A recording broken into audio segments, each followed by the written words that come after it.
12 avril 1960, Jean-Pierre Peugeot, conduit par son chauffeur, quitte le 16e arrondissement de Paris et se rend comme tous les après-midi au golf de Saint-Cloud, accompagné de ses 2 petits-fils et de leur nourrice.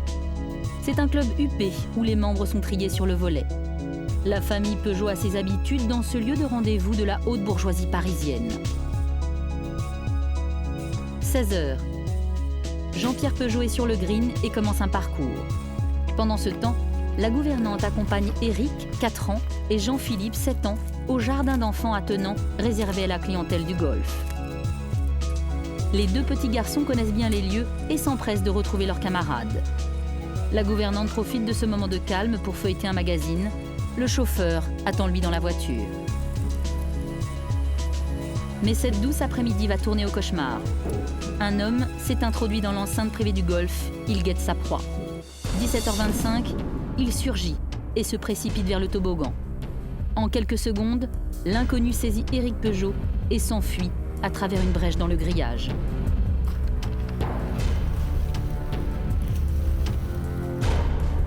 Un complice déguisé en chauffeur attend dans une Peugeot 403 noire identique à celle utilisée par le grand-père du petit Éric.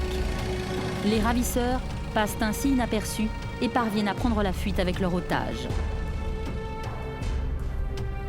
Dans le jardin d'enfants, la stupeur se mêle à l'affolement. La nourrice, qui s'est peut-être assoupie, n'a rien vu. Le chauffeur des Peugeot non plus. Quelques minutes plus tard, une lettre est retrouvée au pied du toboggan. Elle est adressée à Roland Peugeot, fils du grand patron de la marque Peugeot et père du petit Éric. Cher monsieur Peugeot, voilà ce qu'on pourra lire dans les journaux si jamais vous nous faites marron. Le jeune Peugeot, âgé de 6 ans, est mort après avoir subi d'horribles tortures parce que ses bons parents ont refusé d'allonger 50 millions de rançon.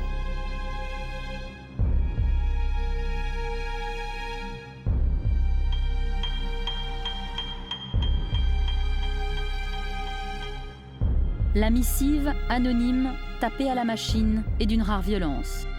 Les exigences des ravisseurs se précisent, le montant de la rançon est défini et la menace de mort proférée contre un petit garçon innocent.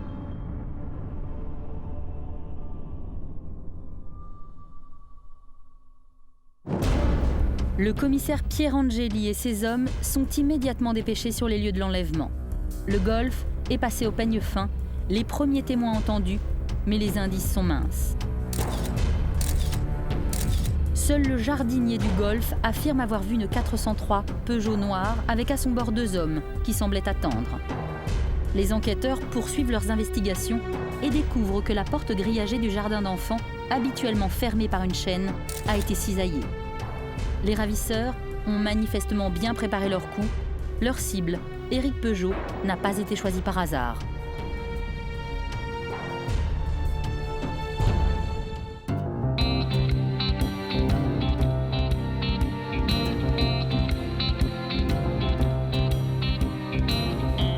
En 1960, l'économie française connaît un essor sans précédent. Les années noires sont classées au registre des souvenirs. Les Français découvrent la consommation et aspirent à de nouveaux modes de vie. Portés par cette euphorie, les grands constructeurs automobiles deviennent les fers de lance de l'industrie française. François Alain, écrivain et historien de la marque Peugeot, revient sur la situation de l'entreprise à cette époque. Début des années 60, à la fois pour la France en général et pour la marque Peugeot en particulier, c'est une époque très importante. D'abord, au niveau de l'automobile en France, 60, c'est les 30 Glorieuses, c'est l'explosion. C'est-à-dire qu'effectivement, on va passer d'un statut de véhicule qui reste encore l'apanage d'une certaine classe à quelque chose qui va se démocratiser. En plus, on est dans une grande époque de croissance économique, donc tout est beau, tout est bien, il n'y a pas de crise économique, il n'y a pas de chômage, les gens gagnent de l'argent, donc on est dans une époque heureuse. Ça se résume à ça. Les années 60, c'est globalement une époque heureuse. Donc tout va ensemble, c'est-à-dire que Peugeot progresse chaque année. C'est-à-dire qu'en 54, Peugeot franchit le cap des 100 000 voitures fabriquées par an. Et seulement 5 ans après, donc en 59, ils vont passer le cap des 200 000. C'est-à-dire qu'en 5 ans, ils ont doublé leur chiffre de vente de 100%. C'est énorme. Les Peugeot consolident leur fortune, d'autant que 100 ans après la création de la marque à Sochaux, l'entreprise est encore aux mains de la famille. De père en fils, les Peugeot se transmettent un patrimoine, mais surtout des valeurs. C'est de toute manière à la base des gens discrets. On peut par exemple comparer à quelqu'un comme André Citroën dans les années 30, qui était quelqu'un au contraire de très extraverti, quelqu'un qui aimait montrer, qui aimait parader, qui était un grand communicant. Les Peugeot, c'est très différent. On est dans une famille de gens beaucoup plus discrets, qui ne cherchent pas spécialement la médiatisation personnelle. L'important, c'est l'entreprise. Les Peugeot cultivent le secret et n'étalent pas leur richesse. Ce sont pourtant eux qui seront la cible du premier rapt d'enfants crapuleux en France. Jean-Pierre Peugeot, à cette époque-là, il a 65 ans à peu près. C'est le grand capitaine d'industrie, c'est lui le patron. Donc on a enlevé le petit-fils du grand patron de la marque. Donc c'est pas choisi au hasard, c'est des gens qui effectivement ont de l'argent, c'est une évidence, qui le montrent pas spécialement, mais les ravisseurs n'ont pas choisi par hasard. On se doute bien que les Peugeot sont pas des pauvres. Est-il dangereux d'être trop riche dans cette France des années 60 ? Les Peugeot sont-ils devenus malgré eux le symbole d'un capitalisme florissant ? L'historien de la police Charlie Diaz, ancien conseiller du ministre de l'Intérieur, revient sur le contexte de l'enlèvement. Dans l'affaire de l'enlèvement du petit Éric Peugeot, il y a la famille, effectivement un grand industriel, une figure de l'industrie française, n'est pas un symbole, c'est tout simplement une famille qui a de l'argent. Le but très précis des ravisseurs, c'est l'argent. Alors tout ce qu'on a pu entendre, ou les commentaires qui ont pu être faits sur le côté symbolique, une sorte de reste d'anarchisme, c'est faux. Je crois que la volonté, c'est de gagner de l'argent. La volonté, c'est de le faire en prenant le moins de risques possible. Ce qui est sûr, c'est que compte tenu de la personnalité de la famille, la pression a été vraisemblablement extrêmement forte sur les policiers. Parce que c'est une affaire qui a dû être suivie au plus haut niveau de l'État. Et à partir de cet instant-là, il est évident que tout risque de mettre en péril la vie de l'enfant, aucun policier n'a voulu le prendre. Ça va de soi. La maréchaussée n'a jamais été confrontée à une affaire d'enlèvement d'enfants. La famille Peugeot refuse d'essuyer les plâtres et de compromettre la vie d'Éric. Les risques, c'est Roland Peugeot qui va les prendre. Contre l'avis des policiers, il va négocier seul avec les ravisseurs. Dans ce cas précis, rien encore n'a préparé les policiers à négocier avec les familles. Par la suite, on va prendre l'habitude de traiter ce type d'affaires et notamment de mettre en place un protocole qui doit être accepté par les familles. Le principe est d'expliquer aux familles que peut-être l'otage est déjà mort quand ils vont déposer la rançon. Donc, que tout est avantageux, que de collaborer avec la police tout de suite, parce que ça va nous permettre d'obtenir des informations, voire de capturer l'un des malfaiteurs et par là même de libérer l'otage. Dans ce cas précis de l'enlèvement du petit Éric Peugeot, aucun protocole de ce type n'existe encore. On est aussi dans une époque où il n'y a pas dans l'esprit des parents l'idée qu'on puisse enlever votre enfant pour demander une rançon. C'est quelque chose de tellement inimaginable, tellement tabou, que, à contrario, on ne prend aucune mesure, on ne prend aucun personnel pour protéger spécifiquement l'enfant. L'enlèvement d'Éric suscite une immense émotion. La foule compatissante se presse devant le domicile des parents Peugeot, tandis que radio et télévision multiplient les flashs d'informations. Ce matin-là, en effet, les Français ont appris avec stupeur qu'il y avait parmi eux des hommes suffisamment lâches pour être des voleurs d'enfants. Un crime si rare en France qu'il n'est pour le définir dans le langage courant qu'un mot américain, le kidnapping. C'est dans un contexte de psychose que 24 heures après l'enlèvement, Roland Peugeot décide de s'adresser directement aux ravisseurs, à la radio et la télévision. L'industriel puissant s'efface derrière un père brisé. C'est un père à qui l'on vient de prendre son enfant qui s'adresse à vous. Tous ceux qui ont des enfants et qui les aiment me comprendront, j'en suis sûr. Mon seul souci est de le retrouver sain et sauf le plus tôt possible. Je n'ai pas déposé de plainte. Je prends l'engagement formel de demander que le ravisseur ne soit pas poursuivi.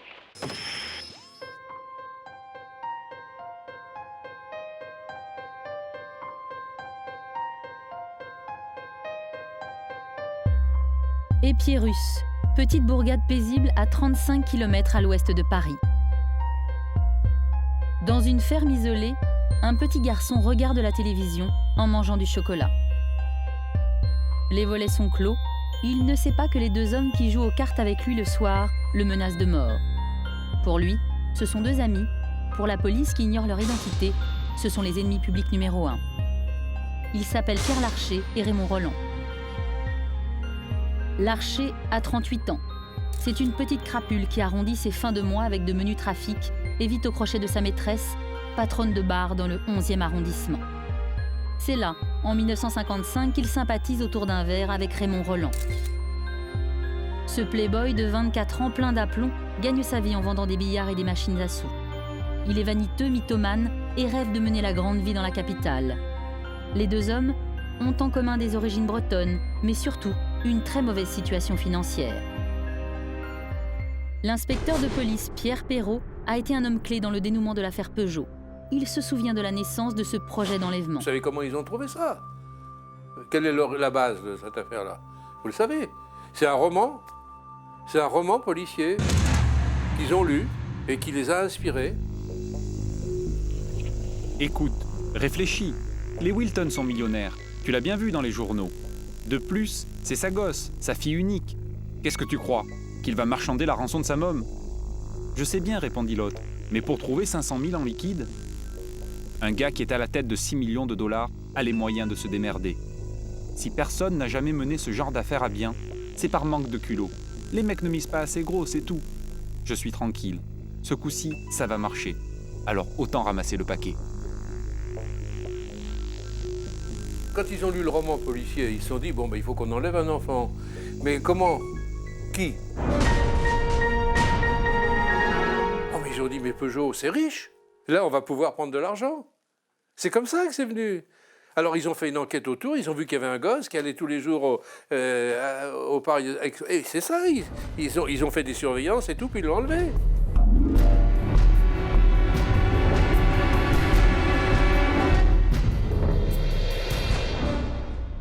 Ils auraient pu trouver sur Rothschild, ils auraient pu trouver sur n'importe qui. Ils connaissaient pas la famille Peugeot.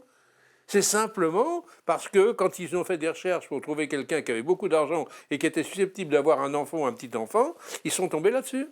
Entre le polar et la réalité, il y a un monde que Larcher et Roland vont franchir avec une audace incroyable, allant même jusqu'à copier la lettre de rançon du livre Rapt. Les deux sont pauvres, les deux rêvent de fortune, Roland pour assouvir ses envies de luxe, Larcher pour prendre sa revanche sur un destin maudit. Maître Binsart a été l'avocat de Pierre Larcher bien avant l'affaire Peugeot.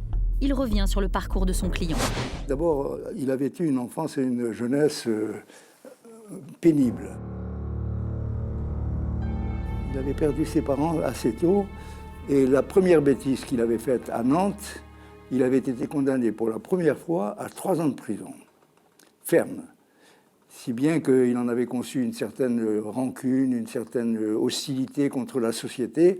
Ensuite, il avait eu 2 ou 3 petites affaires, mais qui n'entraînaient pas des peines de prison aussi fortes, si bien que l'affaire Peugeot, pour lui, ça a été la révélation, si je peux dire.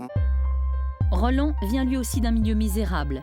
Jusqu'à l'âge de 10 ans, il ne parle que le breton et ne décrochera jamais aucun diplôme. Après avoir servi dans les paras en Algérie, il se marie à Ginette Baudrat, une femme aisée, une aubaine. Mais la romance s'achève en 1960, le couple divorce, Roland se retrouve sans le sou. Il y a eu, avant le Rapt, une véritable amitié entre amitié, c'est peut-être pas le mot exact, hein, une association, quoi, ce qui peut dire une certaine sympathie entre les deux. Mais Larcher, il n'était ami de personne. Il souriait jamais, il ne riait jamais, il avait des yeux bleu pâle, mais qui étaient froids. Larcher avait de la personnalité, intelligent, réfléchi, ne cédant pas aux émotions. Un sale type, c'est un individu, solitaire, vraiment une saloperie. Ah oui, vraiment un type pas du tout intéressant. Alors, c'est lui qui a entraîné Raymond Roland, manifestement. L'autre, c'était plutôt le gigolo. Si vous voulez, Raymond Roland, un garçon léger, un peu olé olé, si vous voulez, voyez, mais pas quelque chose de foncièrement méchant. Pas ça, si vous voulez. Ce que j'appelle le méchant garçon, c'est celui qui serait capable de tuer.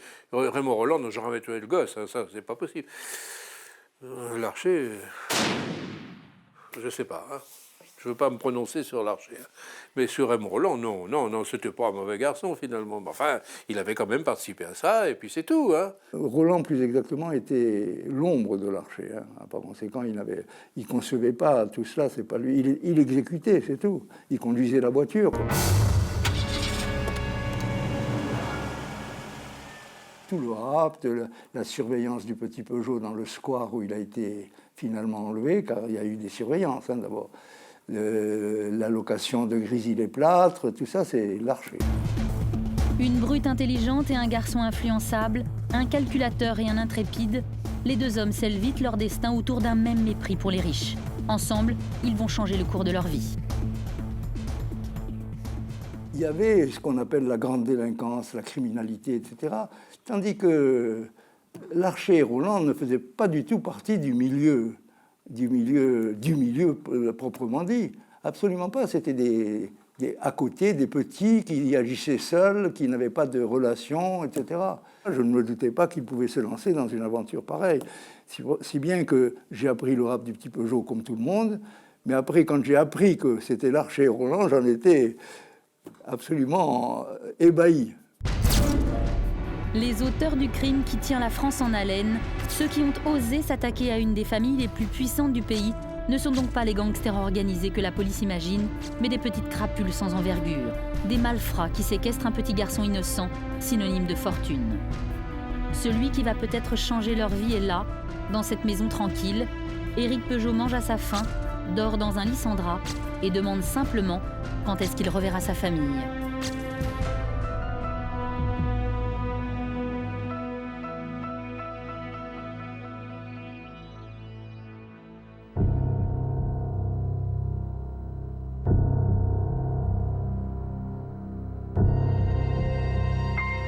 Avenue Victor Hugo, le téléphone des Peugeot sonne enfin. 12 heures après le rapt, les ravisseurs prennent contact avec Roland Peugeot. Ils veulent s'assurer que le père d'Éric a bien pris connaissance de la lettre laissée au pied du toboggan et réitèrent leurs exigences. 50 millions en petites coupures dans 48 heures et pas un mot à la police. En accord avec le ministre de l'Intérieur, le commissaire Pierre Angeli se plie aux exigences de la famille et accepte de laisser le père de l'enfant négocier seul avec les ravisseurs. L'enlèvement du petit Éric Peugeot, comme toutes les affaires d'enlèvement d'enfants, c'est d'abord une pression terrible pour les policiers. Ça, je crois qu'il faut très clairement le dire. Et cette pression terrible, elle l'est d'autant plus en cette année 1960 que la police nationale n'existe pas. On a donc deux polices, on a la préfecture de police d'un côté et on a la sûreté nationale de l'autre. Et qu'au niveau de la sûreté nationale, il n'y a pas de services spécialisés qui soient capables, comme aujourd'hui, de faire des filatures de très très haute qualité, des surveillances de très très haute qualité et d'intervenir, de libérer des otages dans des conditions certaines pour ces otages. Alors je crois que tout le monde se trouve dans cette situation de dire si la police intervient, se fait remarquer, se fait trop voir, il y a un risque objectif pour l'enfant. Donc il y a une vraie réserve des policiers qui préfèrent laisser sa chance à la famille parce que l'idée, c'est que là, peut-être, l'enfant sera sain et sauf. Avec, naturellement, le risque par la suite de disposer de moins d'éléments d'enquête et de retarder d'autant l'identification des criminels. C'est une lettre qui fixe à Roland Peugeot les modalités de la remise de rançon. Le rendez-vous est donné le lendemain à 16h, au passage d'Oisy dans le 17e arrondissement de Paris. Les ravisseurs ont écrit leur scénario. Roland Peugeot devra avancer seul avec sa mallette et la déposer au sol quand un homme s'adressera à lui en disant « Gardez la clé ». Assisté de son beau-frère et du directeur financier de la société, Roland Peugeot prépare les 50 millions. Une somme faramineuse pour l'époque. L'équivalent de plusieurs millions d'euros actuels. C'est le prix de la vie de son fils. 15 avril. Roland Peugeot se rend à l'endroit convenu avec la sacoche contenant la rançon. Il avance dans le passage d'Oisy et attend le signal.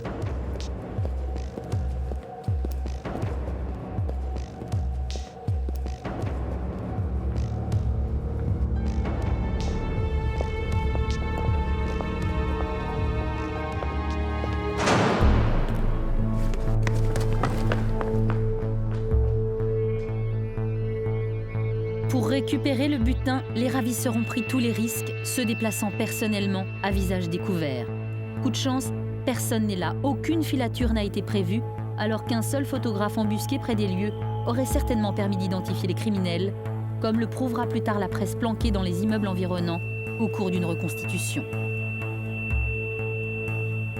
On peut dire que cela fait partie des affaires qui ont marqué les esprits et qui vont progressivement faire qu'on développe des services spécialisés dans un certain nombre de domaines. Je pense, par exemple, au groupe d'intervention de la police nationale, je pense au RAID, s'agissant des interventions extrêmement périlleuses, difficiles, où il faut sauver la vie des otages. Je pense également à tout ce qui est surveillance et filature, avec l'apparition des brigades de recherche et d'intervention, les fameuses brigades anti-gang, à partir des années 60. Les ravisseurs ont l'argent, mais les parents Peugeot n'ont toujours pas leur enfant. Les heures passent, l'angoisse est terrible. À 1h du matin, un passant trouve un petit garçon seul, un peu hagard devant une brasserie du 16e arrondissement. L'homme lui demande son nom, il dit s'appeler Éric Peugeot. Le calvaire de la famille est terminé.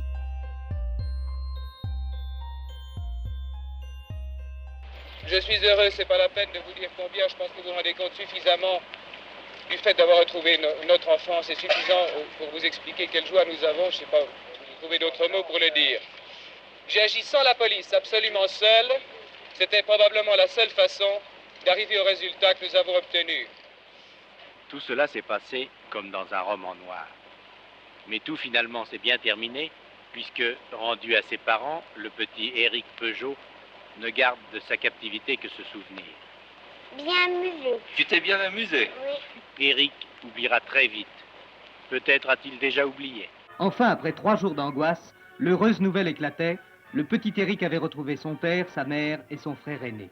On veut croire impossible le retour d'un tel crime, l'un des plus horribles qu'on puisse imaginer.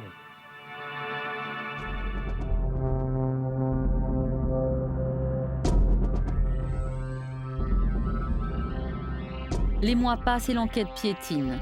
Pendant ce temps, les ravisseurs du petit Éric profitent allègrement de l'argent des Peugeot. L'archer investit dans la pierre, son acolyte, lui, flambe. Roland le mythomane se fait appeler Raymond Beaufort et même de Beaufort. Il côtoie le tout Paris à Saint-Germain-des-Prés, quartier mythique des années 60. Un ami de Roland qui préfère garder l'anonymat se souvient d'un jeune homme au-dessus de tout soupçon. On s'est connus comme ça, dans les boîtes de nuit. Je t'offre un verre, tu m'offres un verre. Et puis, bref, on a sympathisé. On sentait qu'il avait de l'argent. Il nous invitait très souvent, d'ailleurs, à prendre des verres. Il avait l'air d'être beaucoup plus aisé que nous, bien évidemment. Il m'avait dit qu'il habitait, je crois, boulevard Suchet, si j'ai bonne mémoire. Étant donné qu'il avait une Chevrolet Impala, qui est quand même une voiture américaine, caramel, intérieur en cuir et toujours quand même très correctement habillé. Enfin, tout cela suppose quand même des moyens financiers à la hauteur de son art de vivre, en fait, de son style de vie. Au départ, il me disait qu'il avait une affaire, je crois, de location de matériel, de billards électriques et autres pour les cafés. Donc, je sais que ce genre de travail rapportait quand même pas mal. Et bien qu'il soit jeune, c'était tout à fait plausible. Il n'y avait absolument aucune raison ni de se méfier, ni de ne pas l'accepter, en fait. Et jamais j'aurais cru une seule seconde qu'il pouvait être à la base d'un rapt d'enfant. Jamais j'aurais pu penser une chose pareille. 6 mois après le rapt, les recherches conduites dans l'entourage des Peugeot sont au point mort. La police ne dispose d'aucune piste sérieuse. Donc là, il va falloir actionner le banc et l'arrière-banc dont dispose la police de l'époque. Je pense notamment aux informateurs, mais je pense aussi aux informations venues de l'étranger, donc le rôle d'Interpol dans cette affaire également. Et c'est petit à petit que ces éléments arrivent et c'est petit à petit qu'ils sont exploités. D'autant que la pression, là, est devenue beaucoup moins forte. L'enfant est retrouvé, on a le temps de travailler et surtout, parce qu'il ne faut pas l'oublier, le but aussi, c'est d'avoir des éléments de preuve matérielle contre les ravisseurs qui fassent qu'on puisse les condamner. Ces nouvelles investigations portent rapidement leurs fruits. Jacques Népote se souvient comment son père, commissaire divisionnaire attaché à Interpol, a été mis sur une nouvelle piste par son réseau d'indicateurs. Un de ces personnages vient de lui dire « Écoutez, monsieur Népode, vous m'aviez rendu service. Alors je dois vous dire que depuis quelque temps, j'ai remarqué qu'il y a des petits gars, des petits malhonnêtes qui étaient généralement sans envergure et qui sont actuellement en train de claquer de l'argent, de mener la grande vie à Pigalle ou ailleurs, je ne sais pas trop quoi. Et on a fait des rapprochements dans notre environnement et on se dit que ça aurait peut-être un rapport avec la fameuse affaire Peugeot. Alors mon père, ayant recueilli le renseignement, l'a transmis à qui de droit au service qui s'occupait de l'affaire Peugeot. Les indicateurs d'Interpol tapent en plein dans le mille. Les malfrats sont nommément cités dans un rapport transmis aux enquêteurs. Un communiqué qui souligne que 2 hommes, Roland et Larcher, se livrent à des dépenses somptuaires depuis une période correspondant à la remise de rançon. Mais cette précieuse information se perd dans un dossier confus et n'attire pas l'attention des policiers. La chance insolente est encore du côté de Larcher et Roland. Les enquêteurs ont leur nom sous le nez, mais les 2 hommes ne sont pas inquiétés. Les 2 nouveaux nababs mènent toujours la grande vie avec l'argent des Peugeot.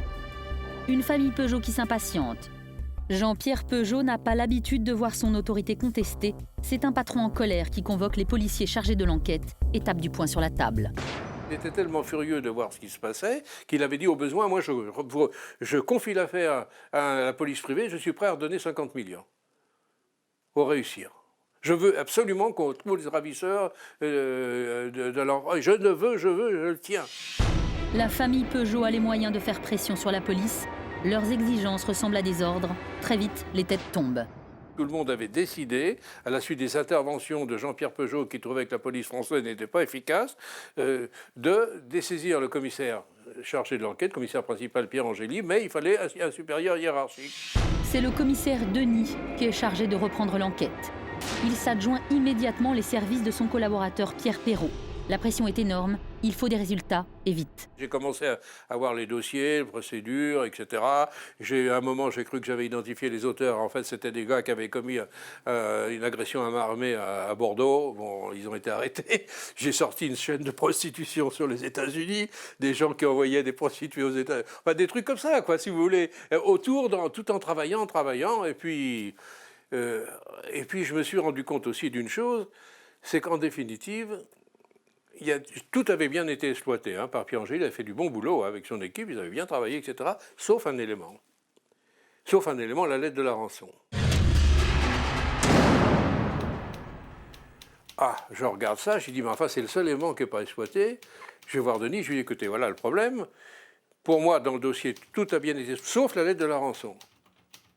Alors j'aimerais bien quand même qu'on procède à l'examen. Il m'a dit, faites-moi une photocopie du scellé, bien sûr, et qu'on envoie à son copain Lockhart, qui était le chef du laboratoire de Dijon, de Lyon. Il envoie, dans les 48 heures, Lockhart téléphone en disant, oh là là, c'est une machine élue de Picard, avec des caractères particuliers, si vous retrouvez la machine, vous avez l'auteur.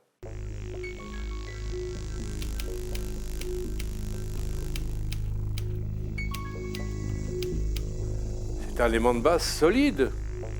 C'est un élément de base solide, celui-là. C'était le premier.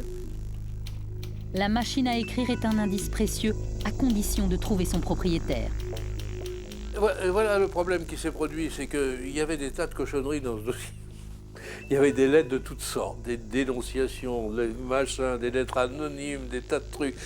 Moi, j'ai tout foutu par terre, j'ai tout trié. Et ce qui a retenu peut-être le flair, j'en sais rien, parce que je crois que c'est important pour la police, ça. Hein? C'est une lettre que j'avais qui m'a semblé bizarre. Je l'ai prise, celle-là. J'ai dit, attention, on va exploiter celle-là, on va voir ce qu'il y a dedans. C'est une lettre mettant en cause Raymond Roland et Larcher. Le tuyau d'Interpol sort de l'ombre pour être enfin pris en compte. Roland est identifié en premier, l'étau se resserre, la chance a changé de camp. Je m'en vais voir son ex-femme, qui tenait une boutique de parfumerie, rue de Richelieu. Ginette, je la vois, on discute un peu avec elle. Puis, brusquement, elle dit, est-ce que vous avez une machine d'écrire? Alors elle me dit, non, j'en avais une, mais j'en ai plus. Mon ex-mari me l'a empruntée, il ne me l'a jamais rendue. Ah, bon, ça c'est très bien. Mais alors, est-ce que vous avez des caractères de la machine à écrire? Ah non, moi j'en ai pas.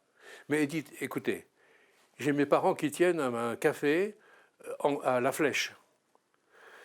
J'ai tapé toutes les têtes de disques, vous savez, dans le jukebox. Il y avait un jukebox et elle avait tapé tous les machins. Le lendemain, je prends la voiture, puis hop, à la flèche. Je vais à la flèche, je vais voir les parents qui sont affolés un peu. Je dis, mais non, vous inquiétez pas, Ginette n'a rien à voir, mais je veux simplement ça. On recherche, on reprend les documents, je trouve 25 lettres sur 26. Donc on savait que Raymond Rolland était un des auteurs. Mais où il était, personne ne le savait. Rolland est à Paris, loin de se douter que la police est maintenant à ses trousses. Il fréquente Lise Baudin, une ex-Miss Danemark qui l'épate avec ses largesses. La jeune femme a des goûts de luxe. Grâce à l'argent de la rançon, Rolland brille dans le rôle dont il a toujours rêvé, celui du playboy fortuné. Miss Danemark, ça représentait quand même quelqu'un ayant tout ce qu'il fallait où il fallait, et étant très sympathique d'ailleurs, un très joli sourire. Et en fait, c'était un plaisir des yeux que de la voir et de les voir même ensemble. S'intéresser ou pas intéressés, je ne sais pas. Mais en fait, ils avaient l'air d'être très bien ensemble, ce qui était un petit peu logique, étant donné que lui était quand même jeune, grand et beau, et qu'elle, elle était jeune, grande et belle. Donc c'était le couple idéal, en fait. Il faisait beaucoup plus envie que pitié, bien évidemment. Si Rolland attire les regards, l'archer reste lui plus discret. Sa compagne, l'ancienne prostituée Rolande Nimesic, se plaint même de sa pingrerie. L'archer veut assurer son avenir. Il investit dans l'immobilier grâce au concours de Jean Rothman, un étudiant en médecine qui lui sert de prête-nom. Mais l'archer va commettre lui aussi une imprudence. Cocasse. Bon, l'archer, je réussis à l'identifier. J'apprends que l'archer avait acheté une voiture 404 Peugeot. Je dis ça, c'est formidable.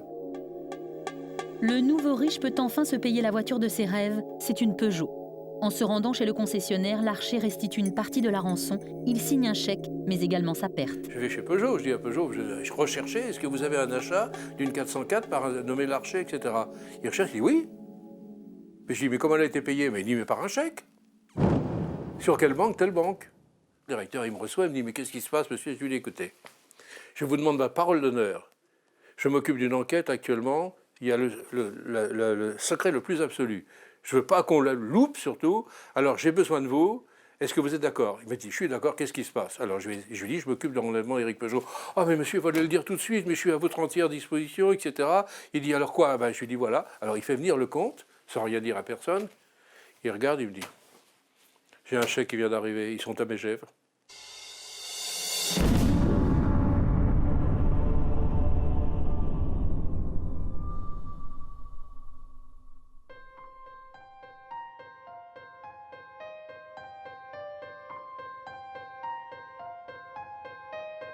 Mars 1961, 11 mois après le rapt, l'archer et Rolland ont établi leur quartier d'hiver à Megève.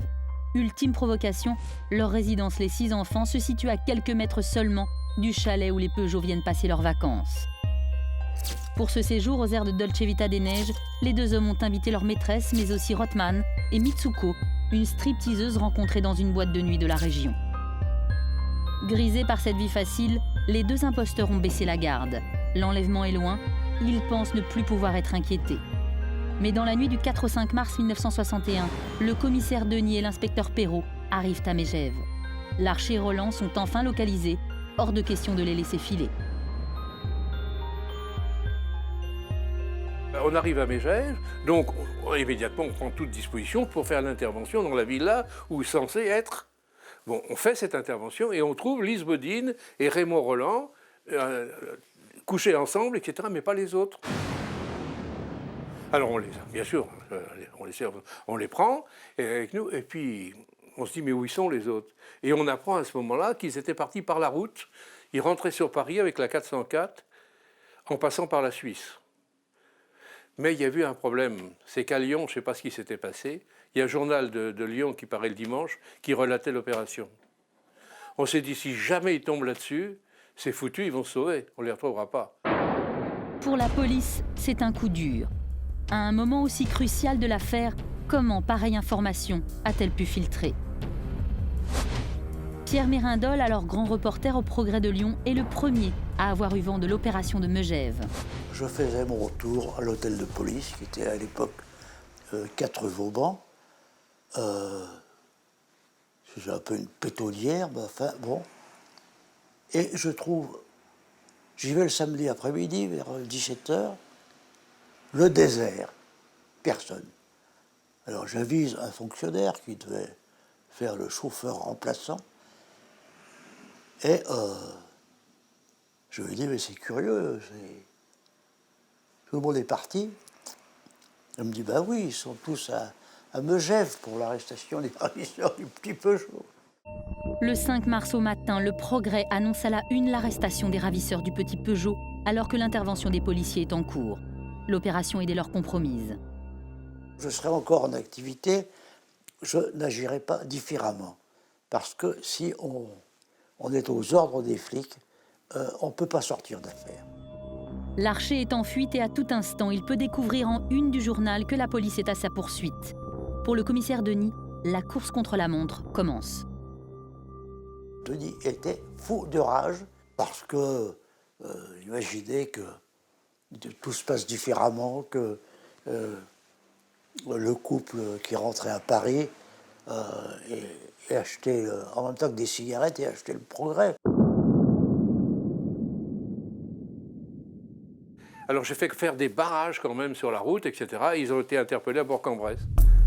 Tous. Il y avait Larcher, il y avait Rothman qui était un étudiant en médecine, il y avait Roland Niemézy qui était la maîtresse de Larcher, et Mitsuko, je ne sais plus ce qu'elle venait foutre là-dedans. La cavale est terminée. Toute la presse se précipite maintenant à Megève, avide d'informations sur les ravisseurs du petit Peugeot. Pigiste à Paris Presse, l'intransigeant, Robert Daran se souvient des frictions entre les journalistes et la police dans les heures qui ont suivi l'arrestation. On traînait trop près autour du chalet, et puis même on traînait trop près auprès des compagnes des deux ravisseurs qui ont été relâchés parce que très vite les policiers sont aperçus qu'ils n'étaient pour rien dans le kidnapping, dans l'enlèvement, qu'ils n'étaient que des complices ayant profité de l'argent du kidnapping, de la rançon. Rapidement mise hors de cause, la belle Mitsuko, qui vient de vivre plusieurs semaines aux côtés de Roland et Larcher, est convoitée par tous les faits diversiers de France. Et celle-là était vraiment pas ordinaire. Hein. C'était un cas. Elle nous a dit, par principe, par définition, quand je vois beaucoup d'argent, c'est un peu mon job. Mais surtout, mon job, c'est de ne pas savoir d'où il vient, cet argent. Bon. Alors, je l'avais dit, vous vous êtes pas posé de questions quand même, parce que c'est cette vie à grande guide, un grand équipage qui a attiré quand même l'attention. Enfin, pour elle, c'était simple, elle dit de toute manière. Nous, on n'est pas dans ce coup-là. C'est tellement vrai qu'on est libre comme l'air. Bon. Il n'y a aucun problème de ce point de vue-là. Les femmes n'étaient pas dans le coup. C'est sûr. Je ne sais même pas si elles ont pu savoir qu'il y avait eu un enlèvement ou j'en sais rien. Pour la police, il faut maintenant obtenir les aveux de Roland et Larcher. Les deux hommes ne résistent pas longtemps aux preuves qui les accablent. La partie est terminée. Oh, je crois que Raymond Roland a lâché le premier. Hein. Il a lâché le premier, il me semble, les deux, oui. Et puis c'est tout, il y avait tellement d'arguments, il y avait la machine à écrire, il y avait absolument tout. Là, il y avait les preuves formelles pour lui. Et on était prêt à faire rentrer sa femme ou son ex-femme, qui lui confirmait effectivement le prêt, etc., de la machine. L'emprunt de la machine. Tout ça, c'était... Alors, il a compris qu'il n'y avait rien à faire, quoi. Vous savez, il est parti, il faisait pas le poids. L'autre était beaucoup plus dur. Bah, l'autre, il a été obligé quand Raymond Roland a reconnu les faits, etc., qu'il a été bien mis en cause et qu'on avait quand même aussi pas mal d'éléments le concernant, il a été obligé d'avouer aussi. Ils ont avoué tous les deux. Je ne sais pas s'ils étaient vraiment partis du milieu, mais ils sont devenus grands truands parce qu'ils ont été les premiers à kidnapper un enfant dont les parents étaient riches et célèbres. Mais c'était effectivement des bras cassés.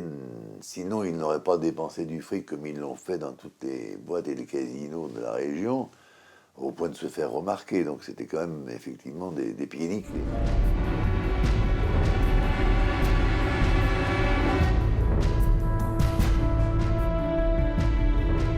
Le procès de Larcher et Roland s'ouvre le 10 octobre 1961 aux Assises de Versailles. Les prévenus se présentent devant une foule hostile. Les voleurs d'enfants vont enfin être châtiés. Le procès a un retentissement immense. Les ténors du barreau se pressent autour des inculpés.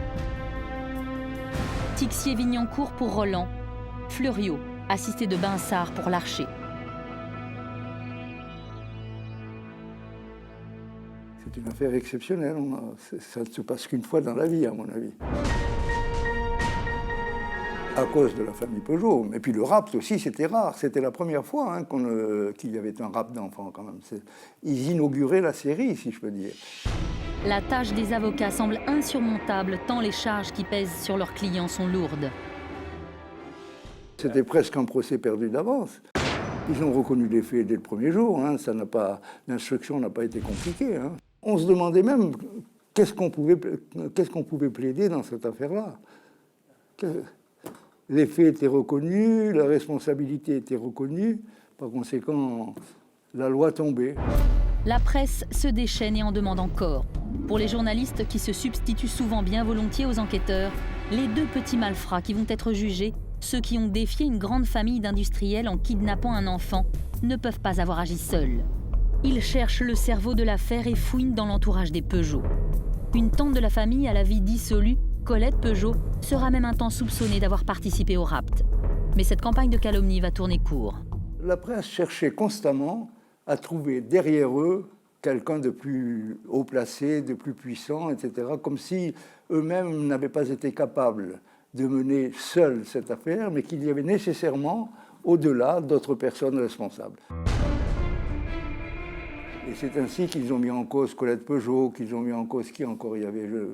Dans le milieu Peugeot, ils ont cherché des responsables qui pourraient expliquer le comportement, par conséquent, de Larcher et de Roland. On ne les a pas crus capables, si je peux dire, d'être coupables, alors qu'ils l'étaient, et qu'ils l'étaient seuls. À leur grand désarroi, les Peugeot voient leurs histoires de famille déballées sur la place publique. Mais Roland et Larcher sont bien les seuls auteurs de l'enlèvement. Les avocats de la famille Peugeot, maître Cresteil, père et fils, jouent sur du velours. Ils rappellent les 3 jours d'attente insoutenables et les ignobles menaces. Qu'allait-il faire après avoir dépensé la rançon? Se mettre à travailler honnêtement? Moi, je vous le dis, ils allaient feuilleter à nouveau le bottin mondain et trouver une autre famille Peugeot. L'argument fait mouche auprès des jurés. La parole est maintenant à la défense. Tixier-Vignancourt présente Roland comme un petit paysan breton à qui Paris a fait tourner la tête. Son casier judiciaire est vierge et dans l'affaire Peugeot, il n'a été qu'un ouvrier au service de son maître. C'est au tour des avocats de Larcher d'entrer en scène. Ils doivent maintenant démontrer que leur client n'est pas le monstre décrit par l'accusation. Fleuriot avait repris, c'est ce qui m'intéressait le plus, avait repris l'argument essentiel de la jeunesse malheureuse de Larcher. Et peut-être aussi de la distorsion qu'il y avait entre la fortune des Peugeot et la misère, si je peux dire, de Larcher. Voilà. Fleuriot mise sur la compassion des jurés et raconte l'histoire de Larcher, cet orphelin de 19 ans, condamné à 3 ans de prison ferme pour un simple vol de bicyclette et qui sera plus tard déporté en Allemagne, battu, traumatisé. Larcher, la brute froide, se fissure et laisse apparaître un homme détruit par une société qui ne lui a jamais laissé sa chance. Enfin, la défense souligne que si la famille Peugeot a souffert, l'enfant, lui, n'a jamais subi de violence et selon ses propres mots, il s'est bien amusé. Il avait été très gentil avec Éric Peugeot. Il a été l'objet de soins constants de la part de... Il le gâtait, en quelque sorte. Si bien que Éric Peugeot ne s'est pas plaint, finalement, de cette rétention abusive. Les avocats donnent à leurs clients une humanité insoupçonnée. Les voleurs d'enfants sont surtout des hommes, laissés au banc d'une société gagnée par la fièvre de l'argent. Le public, venu pourtant assister à un lynchage judiciaire, est attendri et prend en pitié les 2 petits truands qui se sont attaqués aux nantis, au grand patron. L'opinion publique, la presse, etc., était très, pas farouchement, mais enfin, très fortement hostile à Larcher et à Roland. Au début, tout au moins. Parce qu'après, vous savez, quand le temps passe, les passions s'apaisent et par conséquent, ensuite, c'était surtout de la curiosité, bien plus. Puis il y avait les gens aussi qui estimaient que la fortune des Peugeot pouvait susciter des envies et par conséquent que le plus coupable n'était pas le ravisseur, mais la famille qui était trop riche, en quelque sorte. Mais l'argument ne tient pas et le réquisitoire de maître Touba, l'avocat général, ne laisse aux accusés aucun espoir de clémence. Vous avez été associé dans le crime, vous devez l'être dans la peine. C'est le maximum prévu par la loi que je requiers contre vous. Parce que vous avez torturé un père et une mère. Et peu importe qu'il s'appelle Peugeot ou qu'il porte un autre nom. Parce que vous avez commis un crime inconnu chez nous et qui ne doit pas être renouvelé. C'est au nom de toutes les mères qui ont partagé l'angoisse de Madame Peugeot que je vous demande, messieurs les jurés, de n'avoir aucune pitié. La cour se retire, les jurés délibèrent en moins de 2 heures. Le verdict est sans appel. Ils n'ont eu que 20 ans, parce que s'il y avait eu des violences, ils auraient eu une réclusion criminelle à perpétuité. On comprenait qu'il veuille faire un exemple, hein. On comprenait cela, il n'y a pas de doute. Vous savez, avant même le verdict, tous les avocats se doutaient que, à la rigueur, ce qu'on aurait pu espérer, c'est qu'au lieu de 20 ans, on ait 18 ans. Mais une petite remise, une fleur, quoi, en quelque sorte. Mais étant donné, encore une fois, le crime, l'importance du crime, l'importance des personnes mises en cause, parce que Peugeot, ça n'est pas n'importe qui, on aurait enlevé un petit Thomas ou quoi que ce soit, ça serait passé beaucoup plus simplement, hein. On savait qu'il y aurait une sanction exemplaire. Pour Larcher et Roland, l'aventure se termine derrière les barreaux. Leur complicité construite autour du rapt ne survit pas au verdict.